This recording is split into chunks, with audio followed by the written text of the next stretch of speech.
Anime Americans, Tara here. As you know, February is the month of love. Whether you love or hate Valentine's Day, I personally am delighted to partake in this celebration of love in my own way. Today I will be reviewing Revolutionary Girl Utena, an anime with action, mystery, intrigue, and more than a bit of romance. Oh yes, baby. You've lit the fire in my heart. Revolutionary Girl Utena was created by Chiho Saito in 1996 and goes a little something like this. Once upon a time, a young girl was lost after the death of her parents until she was comforted by a prince who gave her a rose ring.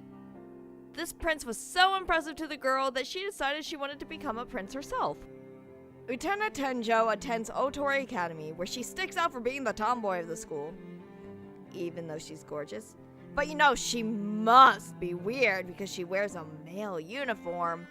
It's kind of like the 90s rom-com trope of beautiful girl is somehow unattractive because glasses, but with gender roles and booty shorts. It is fitting that this story is kickstarted by a confession of love. Utena's friend Wakaba confesses to Kendo Club captain and student council vice president Kyoichi Sayonji. Sayonji, in turn, publicly humiliates her by posting her love letter to him, and Utena is passionately protective of her friend, and after already seeing Sayonji slap a mysterious girl named Anthy Himemiya, challenges him to a duel. At the time of the duel, Utena is surprised to see Anthy Himemiya is there with Sayonji, wearing an elegant dress and having the same scent of roses as her prince from long ago.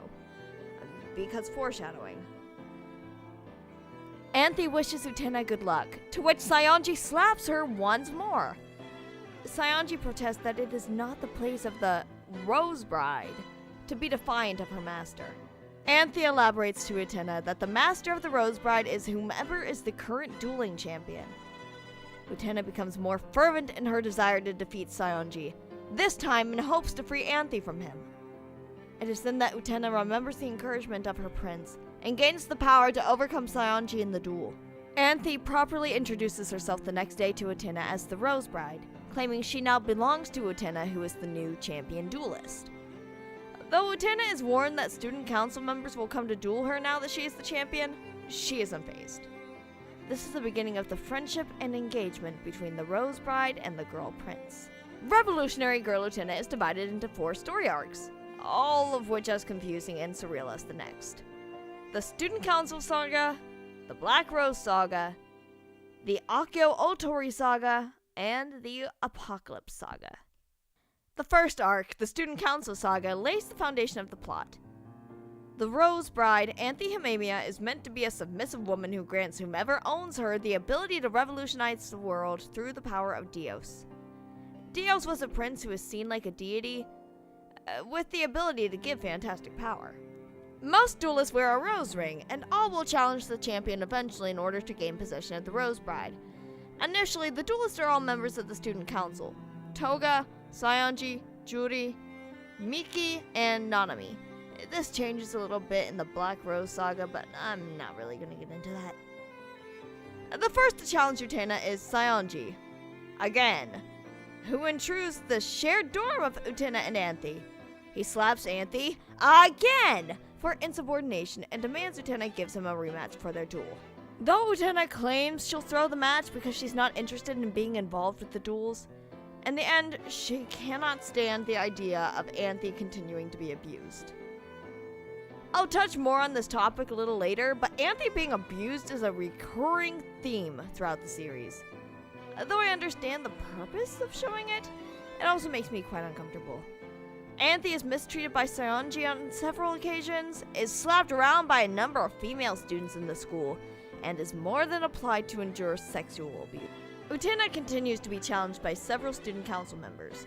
The next challenger is Miki, a mild-mannered piano prodigy who becomes enamored with Anthy upon hearing her play the piano. Due to his infatuation, Miki challenges Utena to a duel in order to free Anthy. Although Miki loses, Anthy is very touched by his gentle nature. They become friends, occasionally playing piano and studying together. Miki turns out to be one of the minority of non-asshole characters. Juri, the female captain of the fencing team, also challenges Utena for possession of Anthy, but for her own reasons.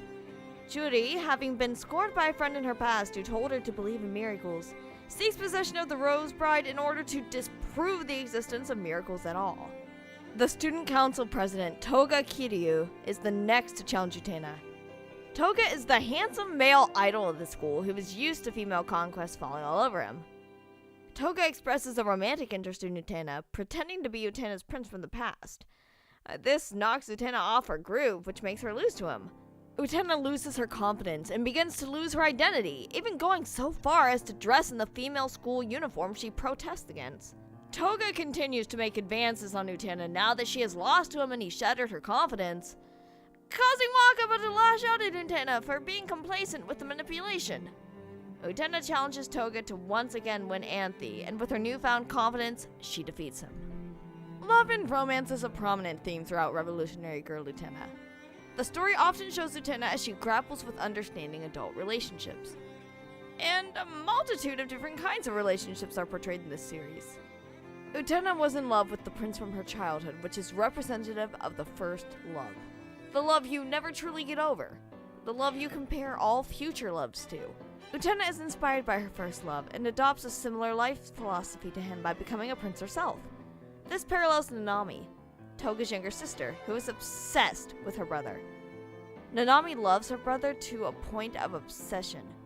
He is her first love, and other characters comment that no other man can compare in Nanami's eyes. While Utena is inspired by her love for her prince, Nanami, in contrast, is hindered by it. Nanami rejects all other men and goes to extremes in pursuit of her brother's affections. All women who pose a threat to her are subject to her wrath. As a child, Nanami even went so far as to drown a kitten who had taken too much of her brother's attention.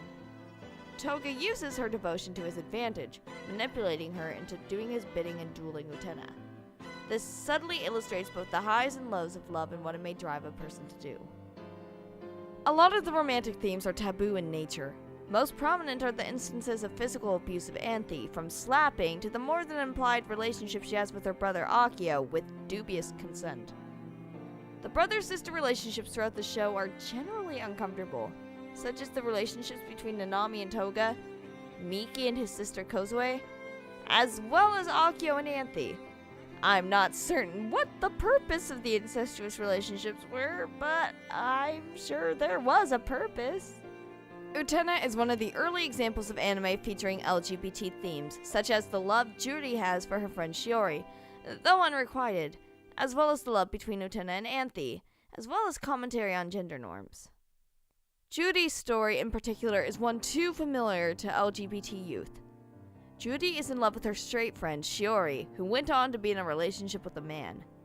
This rings true to many non-hetero individuals who have experienced an unrequited crush or have fallen in love with somebody who simply could not feel the same way. Given the time period, affirmation and normalization of these feelings was rare if it occurred in media at all. Utena challenges feminine gender norms with her male uniform and fierce personality. Utena is bold, confident, and princely. She is not ashamed of her more masculine traits, but instead embraces them. In contrast to Anthy, who, as the Rose Bride, embodies the traditional female role. Anthy is expected to be submissive, obedient, quiet, and polite. She is often viewed as a mindless doll with no will of her own, as well as being objectified as a literal prize to be won. Anthy is habitually abused, and few care or consider her own feelings. Anthy symbolizes the struggles women have historically faced and, some may argue, continue to face. The largest struggle being the oppression of femininity in the face of masculinity. The Rose Bride in her gown has no voice. Only those with a sword have a voice. While the message of Utena becomes clear upon taking the time to process it, much of the series is surreal. Revolutionary Girl Utena is often quite abstract and difficult to understand. From shadow girls speaking in sometimes nonsensical metaphors, to an entire episode devoted to Nanami becoming a cow. While I can honestly say I enjoyed the show for what it was, the surrealism of it took me out of it sometimes. However, I understood the need for symbolism in a series that attempts to shed light on sensitive topics like sexuality and growing up, and boy, Utena was not light on the symbolism. While I could go on about rose imagery, I want to focus on Akio for a moment. Akio himself is symbolic of adulthood, of the adult world, and what it means to be grown up. The middle and high school aged characters are, in their own way, seeking an understanding of what it means to grow up, and Akio represents this to them. Akio is seen by his student body as mature, intelligent, wise, successful, and someone to aspire to be. However, his true nature is revealed to be manipulative, destructive, and terrible. Akio is not who he appears to be. He is not the image of infallibility he would portray. This, too, is all too familiar. We've all experienced a time where we believed adults knew it all. It's wonderful to be an adult. The adult world is full of opportunity and your life will just come together. However, this is obviously not the case. The realization that becoming an adult does not mean you have it all is one of the most difficult realizations to come to as we grow up. Utena herself faces this realization after laying with Akio, who had one time been her prince, and we see her afterwards with him in his fancy red car, looking so much older. The moment of epiphany comes to everybody in different ways in different times, but it truly is a defining milestone to get a taste of the adult world and realize that the expectations set for it were just wrong. It's a grounding moment of understanding one's own naivete. So while Revolutionary Girl Utena is in some ways a love story, in more ways it's a story of adolescence and a deconstruction of many of the expectations we have been taught.